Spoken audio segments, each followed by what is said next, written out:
The love story of Kate Middleton and Prince William captivated the world, earning their union the title of the wedding of the century. Their bond reignited the fading prestige of the British monarchy, with the Duchess Kate often likened to the Queen of Hearts, Princess Diana. For years, the world has followed the evolution of the relationship between the former Kate Middleton, now Princess of Wales, and her husband Prince William. Today, Catherine appears flawless, seamlessly embracing her role as the future queen. Yet, just a decade ago, society ridiculed Kate, dubbing her a weighty Katie, doubting the potential of a serious relationship between the heir to the throne and a girl from a wealthy but ordinary family. Nevertheless, as evident now, Kate finds contentment in her loving husband, their 3 wonderful children, and the beckoning throne, a fitting compensation for years of mockery. For royal figures like Duchess Catherine, finding the perfect piece of jewellery for any occasion has never been a challenge. Firstly, as the consort of the future king, she possesses her own collection of jewels, and she can also access the treasures of Her Majesty's vault if the occasion demands grandeur. Let us recall the most exquisite jewellery adorning the Duchess of Wales. Arguably the most renowned adornment of the future queen is her engagement ring. The remarkable ring with a sapphire was crafted by the crown jeweller Garrod and cost £28,500. Adorned with an oval Ceylon sapphire weighing 12 carats, surrounded by 14 round brilliant cut diamonds, set in an 18-carat white gold band.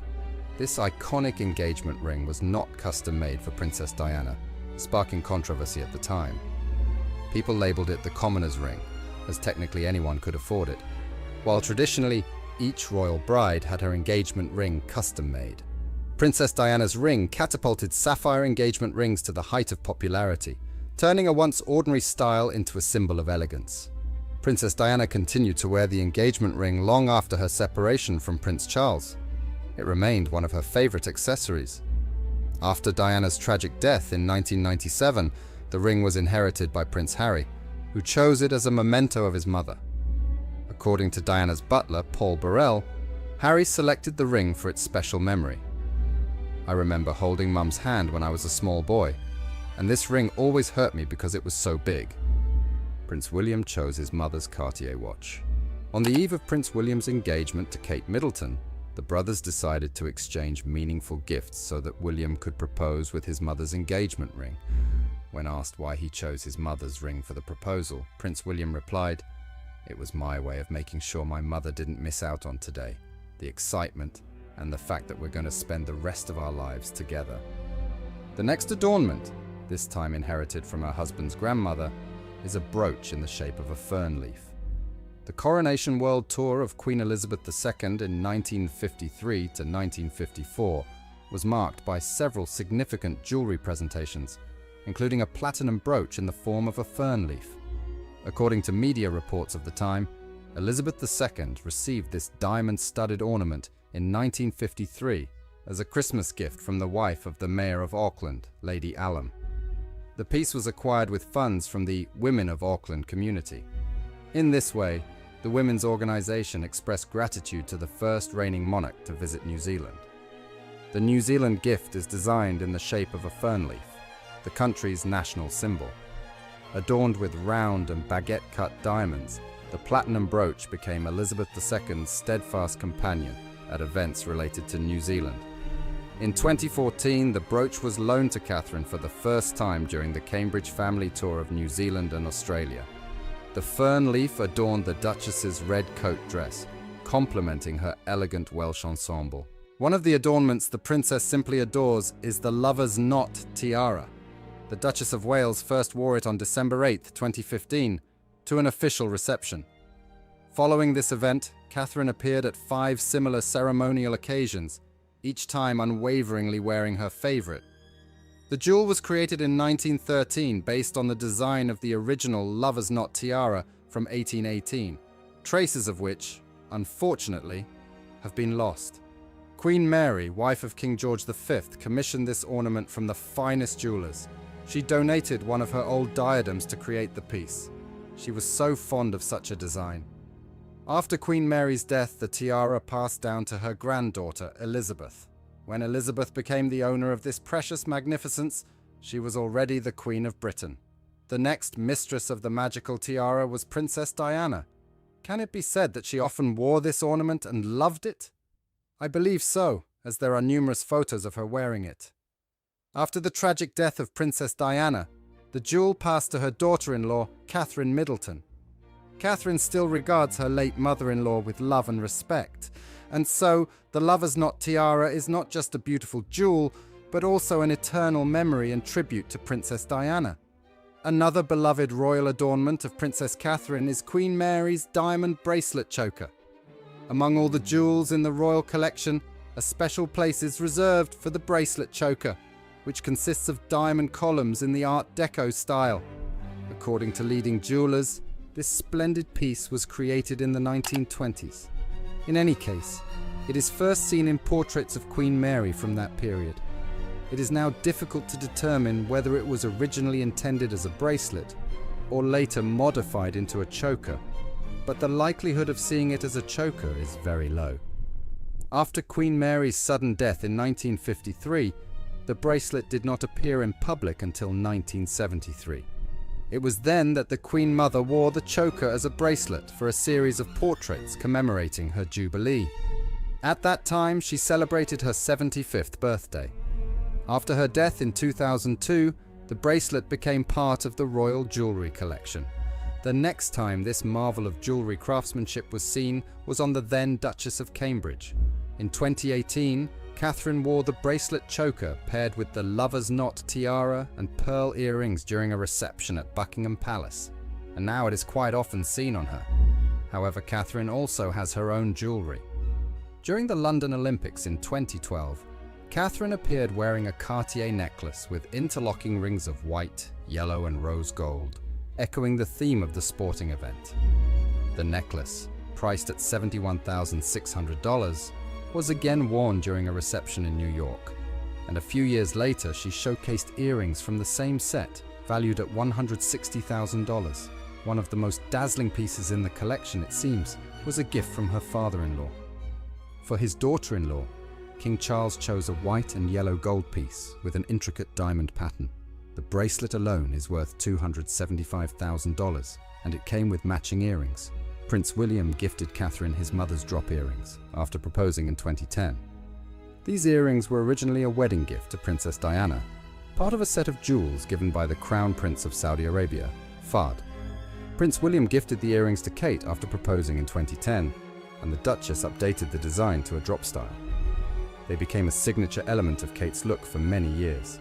Additionally, in the Princess's collection are another pair of Princess Diana's earrings. In 2019, Kate complemented her look on the BAFTA red carpet with earrings that once belonged to Princess Diana.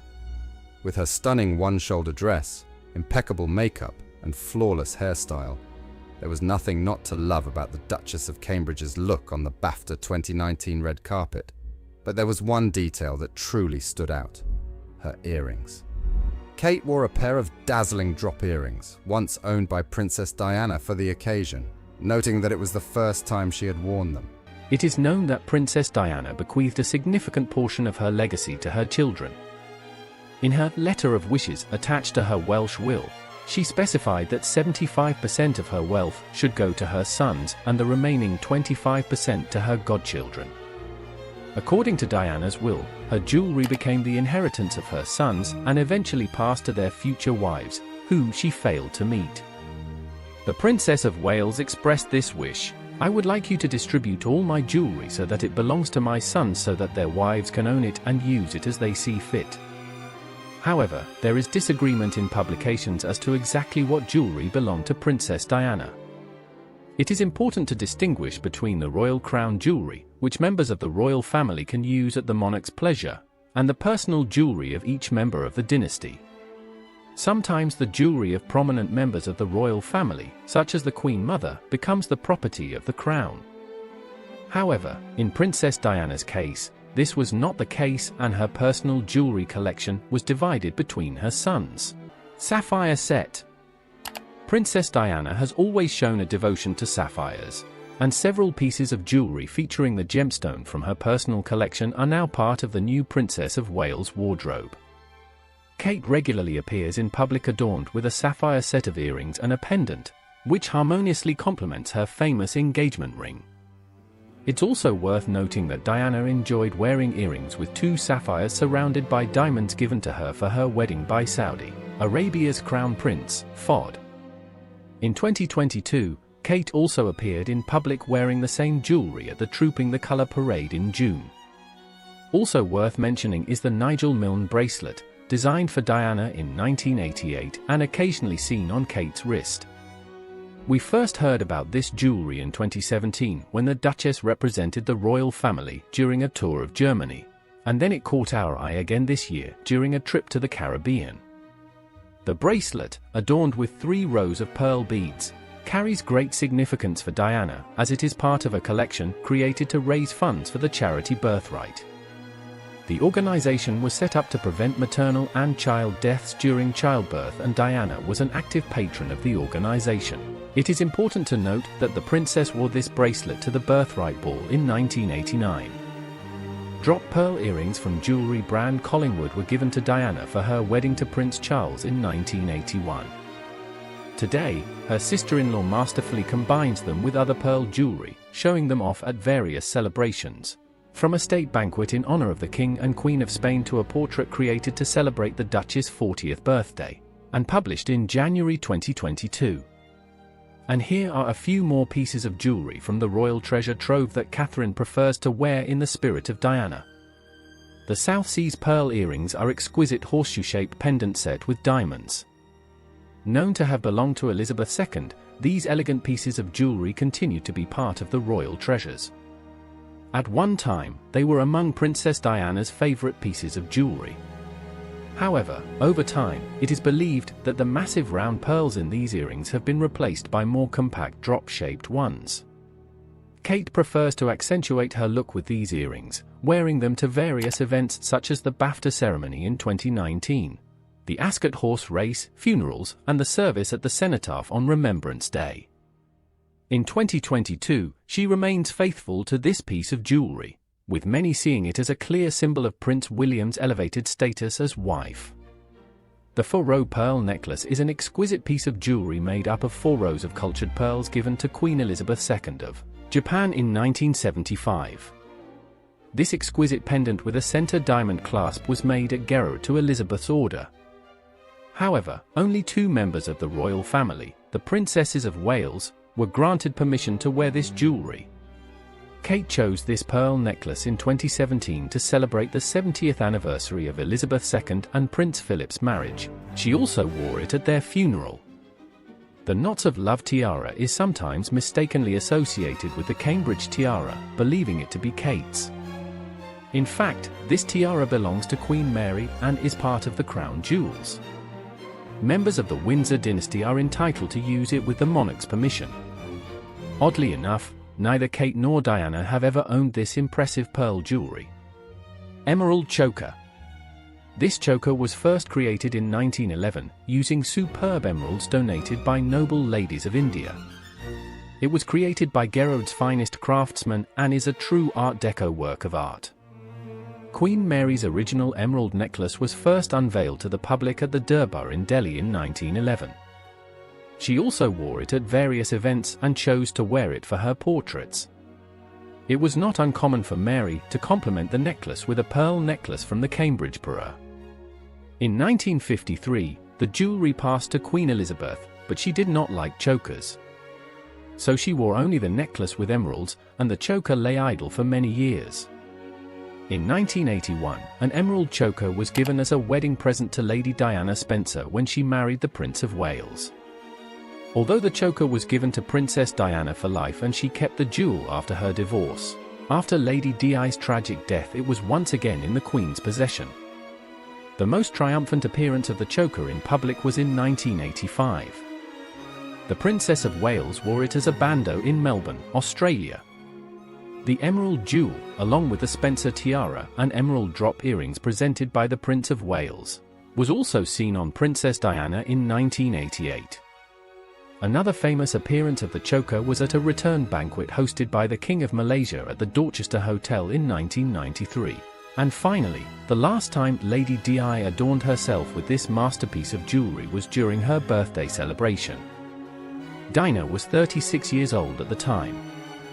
The event took place at the Tate Gallery in London in July 1997. And 2 months later, on the 31st of August, Princess Diana passed away. Today's Princess Kate Middleton went public in an Emerald Queen Mary choker for the Earthshot Prize ceremony at the MGM Music Hall at Fenway in Boston in 2022. And as I personally think, one can admire this marvelous piece of jewelry endlessly. The story of Kate Middleton's wedding tiara.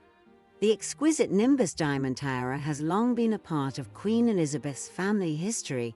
It has been a favorite of many women in the family, and it continued its history on the future Queen's dainty head. Many years have already passed since the wedding of Prince William and Kate Middleton. I suggest in honor of this event to remember how it was and how gorgeous the bride was. Kate had plenty of time to think about her image because she had been waiting for a marriage proposal from the prince for many years. She became the perfect bride, and her dress went down in the history of wedding fashion. Let's learn the history of the beautiful tiara that adorned the hairstyle of the future queen. It was a halo tiara from Cartier Jewellery. Halo means halo. The tiara originally belonged to Queen Elizabeth II's mother. It was a birthday present to Elizabeth Bowes-Lyons from her husband, the future King George VI. Queen Elizabeth II's parents, King George VI and Queen Elizabeth.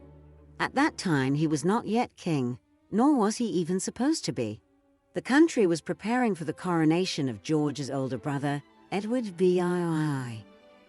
At that moment, no one had any idea that in 3 weeks' time, an event would take place that would change the life of the royal family. Edward VIII abdicated the throne. So the tiara is quite modest by royal standards, but only by royal standards. To create it, 739 diamonds and 149 baguette-cut diamonds were used. Queen Mother Elizabeth loved this jewelry and often appeared in it, and later her youngest daughter, Princess Margaret, also appreciated the beauty and delicacy of the halo tiara. She also chose it for the coronation of her older sister, Elizabeth II. Elizabeth II's daughter also often wore this elegant piece of jewelry. Princess Anne in her youth was considered a beauty and followed fashion. Before the wedding, the Queen gives brides a choice of several pre-selected jeweled crowns. For young girls, most often choose jewelry that has not appeared in public for a long time, but not too luxurious. Although sometimes Elizabeth II shows a special favor. For example, her granddaughters Eugenie and Beatrice, she allocated absolutely stunning tiaras. The tiara, in which Kate Middleton was married, is not so grand, but the delicate jewelry consisting of curls, very much to her liking. I wonder what other tiaras were offered to Kate. The earrings given by Kate Middleton's parents were ordered to complement the tiara. They repeat the pattern, and in the center is a pendant in the form of an ochre-corn. Very symbolic.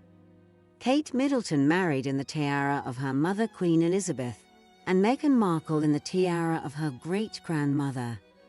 After the wedding ceremony, the tiara returned to the royal treasury.